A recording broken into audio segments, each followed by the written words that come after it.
అల్లు అర్జున్ త్రివిక్రమ్ శ్రీనివాస్ కాంబోలో రాబోయే సినిమాపై ఓ రేంజ్లో ఎక్స్పెక్టేషన్స్ ఉన్నాయి. ఎందుకంటే ఇప్పటి వరకు ఎవరూ టచ్ చేయని స్టోరీతో ఈ మూవీ రానుందని మేకర్స్ ప్రకటించడమే దీనికి గల కారణం.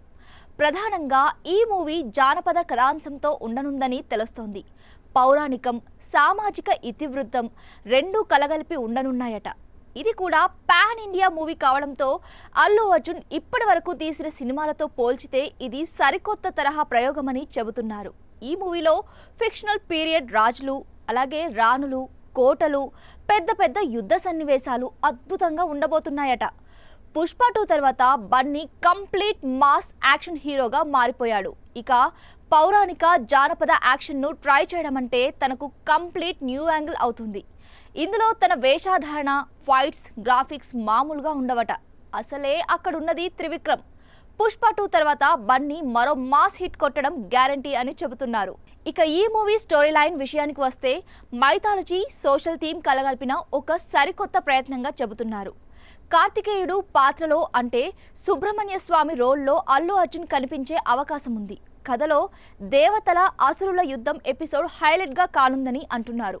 ముఖ్యంగా ధర్మం వర్సెస్ అధర్మం వంటి అంశాలుంటాయని సమాచారం. గతంలో వచ్చిన త్రివిక్రమ్ సినిమాలు సున్నితమైన హాస్యం, ఫ్యామిలీ రిలేషన్స్, ఎమోషన్స్ మెయిన్గా ఉండగా ఈ సినిమా మాత్రం పూర్తిగా యాక్షన్, మైథలాజికల్ జానర్లో ఉండనుందట. బన్నీ పాత్రలో శక్తివంతమైన యోధుడు కనిపించేలా కథను మలుస్తున్నట్లు వార్తలొస్తున్నాయి. త్రివిక్రమ్ శ్రీనివాస్, అల్లు అర్జున్ కాంబినేషన్ అనగానే మనకు జులై, సన్ ఆఫ్ సత్యమూర్తి, అలా వైకుంఠపురంలో వంటి హిట్ సినిమాలు గుర్తొస్తాయి. దీంతో ఈ కాంబోలో మైథలాజికల్ యాంగిల్ కొత్తదే. అయితే ఇప్పటి వరకు త్రివిక్రమ్ పౌరాణిక కథ తీసిన అనుభవం లేదు. అందుకే ఈసారి భారీ విజువల్స్, యాక్షన్, గ్రాఫిక్స్ ఎక్కువగా ఉండేలా స్క్రిప్టును తయారు చేస్తున్నట్లు తెలుస్తోంది.